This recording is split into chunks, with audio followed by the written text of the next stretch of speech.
Amandla! Amandla! Viva Nupso, viva! Viva! Viva Saftu, viva! Viva!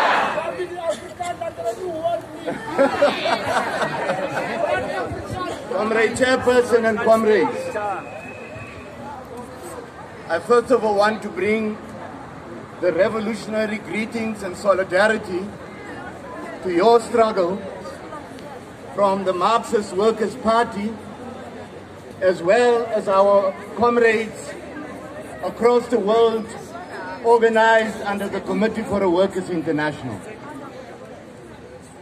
We want to start off by saying that we salute the comrades in Nupso, not only for standing up and fighting against the worst attack on public servants since 1999, with the decision to unilaterally withdraw the salary increase that was negotiated in 2018 as a 3-year agreement this year.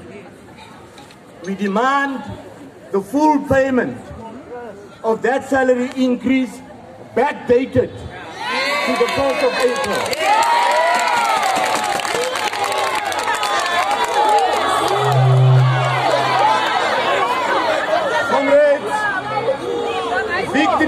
Victory in this struggle is absolutely critical, because in preparation for this assault on public servants, the Ramaphosa administration has been carefully preparing.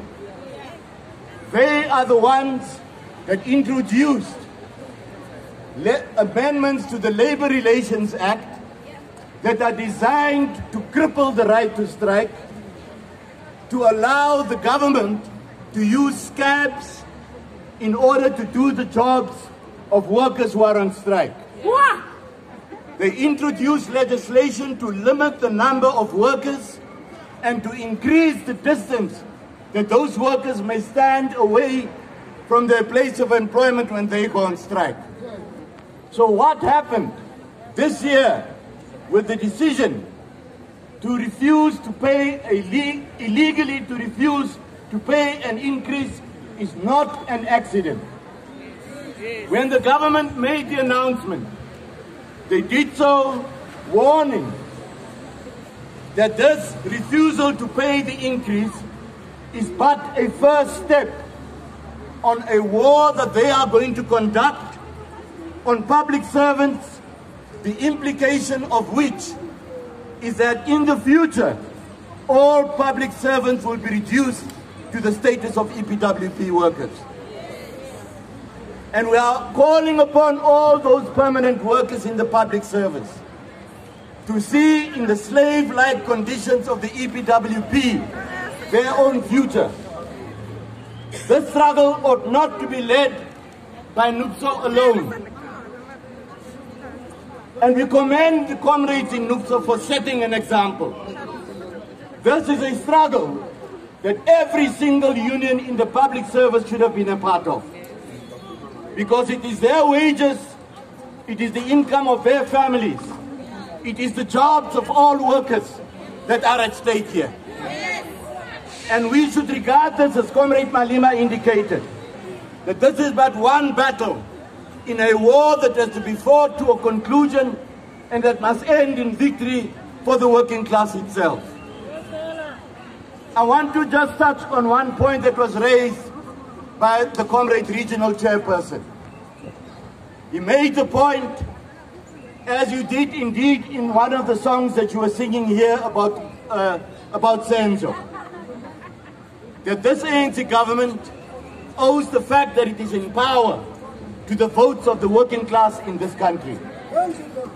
But as a result of the government's commitment to capitalism, to serving, in other words, the interests of the rich, this government has been obliged to carry out attacks on the working class. Under the ANC, South Africa has become the most unequal society in the world. Just 3 billionaires own as much wealth as 50% of the population in this country. So ever since 1994, and particularly since 1996, what they have been doing is redistributing the wealth created by the labor of the working class from the working class to the capitalist class. That is the reason that this country is in the state that it is. The capitalist class, enjoying all the profits and the wealth, are not using that money to invest, to create jobs. They are sitting on over 1.4 trillion rand, and the government says there's no money. Because the government, as the servants and the slaves of the capitalist class, have transferred all the money to them. We are now saying, comrades, that it's not enough for us that we are going to withdraw our votes. That has been happening anyway. In 2019, less than 50% of the people of this country voted. All those parties in parliament combined do not enjoy the support of the majority of the electorate in this country.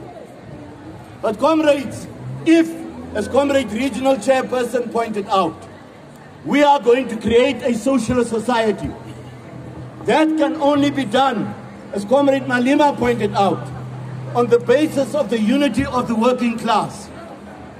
But it has to be a political unity as well as a unity in struggle in the workplace. We have to create our own party as the working class. In 2018, Saftu convened a working class summit. 147 community, youth and trade union organizations attended that event. At its conclusion, unanimously, it was agreed that we need to establish a mass workers' party on a socialist program. We are now calling upon Saftu to set a date for the reconvening of that summit so that we can implement that resolution. Because if we don't contest for power with our own party, we are giving the capitalist class permission to continue oppressing and exploiting us. Anything can happen in the future, comrades. The divisions in the ANC are so deep and so irreconcilable that it cannot be ruled out that there will be a breakaway from that party. The capitalist class are concerned that their main party, the ANC, whose vote went down to 57% in the last election, might not be able to get enough votes to form a government on their own. And therefore they are preparing alternatives to unite probably with Ramaphosa's ANC if there is a split. And who are those alternatives? It's Herman Mashaba's Action South Africa, whose policy is now officially xenophobic, to blame not the capitalist class, but workers fleeing from disaster, from war and economic collapse in their own countries, to come and try and eke out an existence here.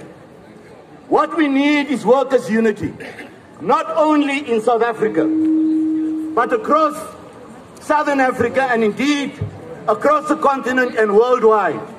Because as we can see, comrades, this pandemic has exposed worldwide the inability of the capitalist system to meet even basic demands of working class people. Millions have been laid off in the richest capitalist country in the world under the Trump administration. Similar processes, similar attacks on the working class are taking place across the world. The working class is being made to pay for this disastrous and catastrophic system of capitalism throughout the world. We are not prepared to accept that bill. Let us use this, comrade, this particular demonstration as our first step and demand of all the other federations and make an appeal over the heads of their leaders directly to your fellow workers in the public service to prepare alongside with us a public sector general strike to make sure that the salaries are increased, that all workers are given permanent jobs, that all workers are given a minimum wage of 12,500 rand at least. Comrades, I want to draw my remarks to a conclusion by saying an important but wholly inadequate step was taken on the 7th of October when Saftu supported the call by COSATU and FEDUSA for a national action. But that action had no impact. The COSATU leadership deliberately sabotaged it in advance by saying that workers should stay at home, rendering that strike invisible and impotent. There is no reason, irrespective of the COVID pandemic, that we cannot conduct a disciplined general strike, maintaining social distance in a manner that ensures that we all look after ourselves as we engage in action in defense of our wages, our jobs, and our dignity. So, comrades, we are calling upon all the public servants and all the federations to name a date for a general strike. We call upon Saftu to name a date for the reconvening of a working class summit. Let us establish a mass workers' party on a socialist program to sweep aside not only this ANC government, but this capitalist system that it represents. Forward to socialism, forward! Amandla! Amandla!